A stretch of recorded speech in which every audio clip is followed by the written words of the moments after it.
Selamat pagi, bagaimana kabarnya hari ini?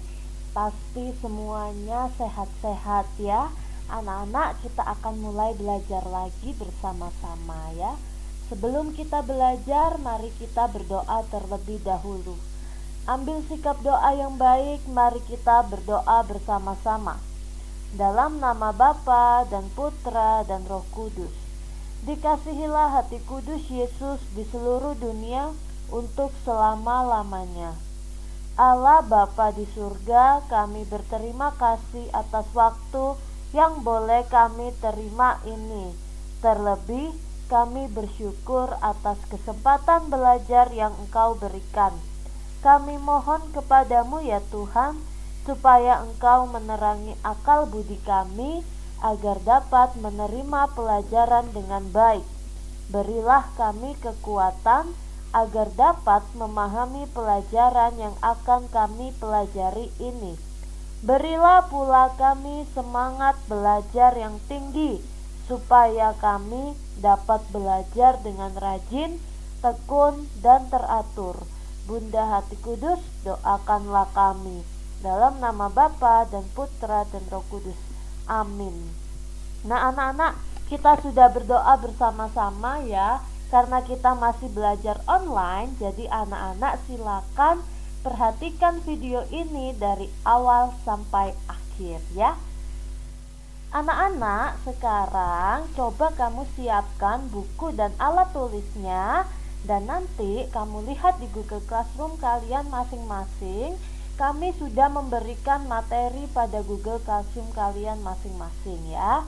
Nah, sekarang kita masih berada di tema yang ke-9 tentang kayanya negeriku, dengan judul subtema yang kedua yaitu tentang pelestarian sumber daya alam di Indonesia ya. Nah, ini dia, kita akan mau belajar muatan IPS. Nah, yang pertama kita akan belajar tentang peta persebaran sumber daya alam. Kemudian kita juga mau melihat apa saja manfaat sumber daya alam dan potensi sumber daya alam daerah. Nah anak-anak, coba kamu perhatikan peta ini. Nah, Indonesia adalah negara yang kaya dengan sumber daya alam non-hayati berupa barang tambang ya. Kenapa kaya? Karena banyak sekali daerah-daerah yang menghasilkan yang terdapat sumber daya alam ya. Nanti kita akan lihat di pulau-pulau tertentu ada hasil tambang yang sangat banyak sekali. Mari kita lihat yang pertama, di Pulau Sumatera. Nah, Pulau Sumatera ini ada pertambangan batu bara di Bukit Asam. Kemudian ada juga penambangan gas alam di Arun di daerah Nangro Aceh Darussalam di Aceh ya. Kemudian ada tambang timah di Pulau Bangka Belitung. Dan ada penambangan minyak bumi di Riau. Oleh sebab itulah Pulau Sumatera ini adalah menjadi salah satu pulau yang banyak sekali hasil tambangnya. Kemudian di Pulau Kalimantan. Nah, Pulau Kalimantan ini ada tambang batu bara di Bontang. Kemudian ada juga tambang minyak bumi di Kutai. Nah, kemudian kita masuk ke Pulau Sulawesi. Nah, Sulawesi ini ada tambang aspal di Buton. Kemudian ada juga tambang nikel di Sorowako. Nah, lalu ada juga di Papua. Nah, Papua ini ada tambang emas Tembagapura ya, di Tembagapura di Papua. Ini besar dan terkenal sekali tambang emas ini. Nah, itu adalah contoh-contoh daerah penghasil sumber daya alam non hayati ya, sudah ada persebarannya. Nah anak-anak, kemudian sumber daya alam ini tidak hanya non hayati saja, tapi ada juga sumber daya alam non hayati, hayati dan non hayati. Nah ini adalah contoh pemanfaatan sumber daya alam di bidang pertanian ya. Di bidang pertanian, yang pertama, padi diolah menjadi beras, lalu dimanfaatkan sebagai makanan pokok sehingga kita bisa mengonsumsi nasi sebagai makanan pokok kita sehari-hari. Kemudian yang kedua adalah kacang kedelai. Nah, kacang kedelai ini dapat diolah menjadi beberapa jenis makanan. Kamu bisa mengolah menjadi tahu, menjadi tempe, kecap, dan susu kedelai. Dan kacang kedelai ini dimanfaatkan sebagai makanan bagi manusia. Nah, itu ya. Kemudian, pemanfaatan sumber daya alam hasil perkebunan. Yang pertama adalah kelapa sawit. Kelapa sawit ini dimanfaatkan untuk membuat minyak goreng ya. Bisa dibuat untuk menggoreng masakan-masakan. Kemudian yang kedua adalah tebu. Tebu juga dimanfaatkan untuk gula pasir. Nah, kalau di Malang ini ada pabrik gula di daerah Kebonagung dan Krebet. Nah, kalau kamu ke daerah situ pasti kamu akan banyak menemui truk-truk yang sedang mengangkut tebu. Nah, jadi bahan dasar untuk pembuatan gula pasir adalah dari tebu yang diolah. Nah, kemudian lagi ada juga pemanfaatan sumber daya alam dari peternakan. Yang pertama, peternakan hewan yang menghasilkan daging bermanfaat sebagai makanan bagi manusia ya, daging-dagingan. Pasti kamu juga suka makan daging. Kemudian yang kedua, lebah. Nah, lebah ini dimanfaatkan madu yang bisa dikonsumsi oleh manusia. Nah, madu juga bisa. Kemudian ada lagi juga pemanfaatan sumber daya alam dari laut. Nah, ini banyak sekali. Selain ikan ya anak-anak, rumput laut ini juga bisa dimanfaatkan sebagai bahan kosmetik. Nah, ada juga rumput laut yang bisa dikonsumsi gitu ya. Kemudian mutiara juga, mutiara dimanfaatkan untuk perhiasan. Wah, keren sekali ya. Jadi banyak sekali manfaatnya dari sumber daya alam kita di Indonesia ini. Kemudian di sini ada juga pemanfaatan sumber daya alam dari barang tambang. Yang pertama adalah grafit. Grafit ini dimanfaatkan sebagai isian pensil hitam.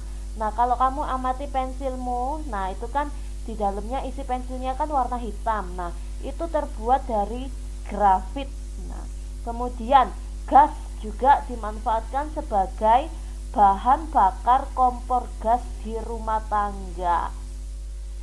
Selanjutnya anak-anak, Indonesia juga dikenal sebagai negara dengan sumber daya alam hayati yang sangat banyak.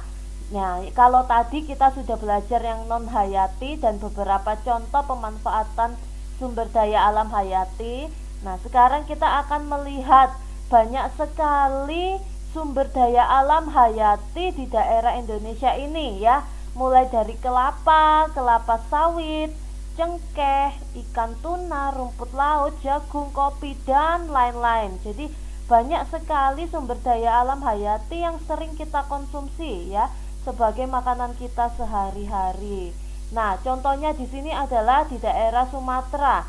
Nah, di Sumatera ini banyak sekali perkebunan kelapa sawit. Nah, kemudian ada juga lokasi penangkapan ikan tuna, khususnya di daerah Sumatera Barat. Kemudian di Pulau Kalimantan ini adalah yang terkenal perkebunan kopi. Salah satunya ada di daerah Kalimantan Barat. Selanjutnya ada juga di Pulau Sulawesi. Nah, Sulawesi ini terkenal juga ladang jagungnya di daerah Poso ya. Kemudian kalau kamu lihat di situ anak-anak, tumbuhan ya, apapun tumbuhan jenisnya seperti padi, jagung, dan sagu banyak sekali biasanya dimanfaatkan oleh manusia untuk menjadi bahan makanan kita sehari-hari. Nah, contohnya lagi ada juga kayu yang bisa digunakan menjadi kursi. Nah, kayu ini juga berasal dari pohon yang ada di hutan ya. Selain dijadikan kursi, kayu ini bisa juga dimanfaatkan menjadi kertas ya. Kertas dan tisu juga bisa. Bahan dasarnya dari kayu selain peralatan rumah tangga, entah itu kursi, lemari, pintu, dan lain-lain ya. Banyak sekali manfaatnya kayu ini. Kemudian hewan ternak, unggas dan ikan dapat kita manfaatkan dagingnya sebagai sumber lauk pauk. Nah, ini kita juga pasti makan ikan, ayam dan lain-lain. Kemudian kuda. Nah, kalau kuda ini dimanfaatkan tenaganya sebagai penarik delman. Nah, kalau di daerah-daerah pedesaan masih banyak sekali kita jumpai delman ya, sebagai alat transportasi. Kemudian anak-anak, tanah digunakan untuk lahan pertanian, peternakan, pertambangan, dan pemukiman penduduk.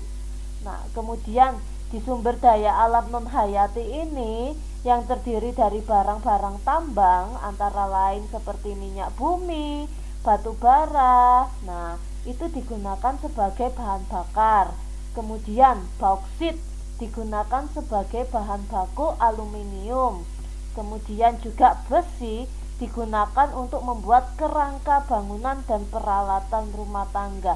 Jadi anak-anak, setiap barang tambang ini memiliki fungsi masing-masing atau memiliki manfaatnya masing-masing ya. Nah anak-anak, kita sudah belajar banyak hari ini tentang peta persebaran sumber daya alam beserta manfaatnya. Ibu Arum berharap kamu bisa mengerti pembelajaran hari ini ya. Nanti jika ada yang mau ditanyakan silakan bisa hubungi Ibu Arum atau Ibu Aida. Terima kasih anak-anak sudah mendengarkan pembelajaran hari ini. Sampai ketemu lagi di pembelajaran yang akan datang. Dadah.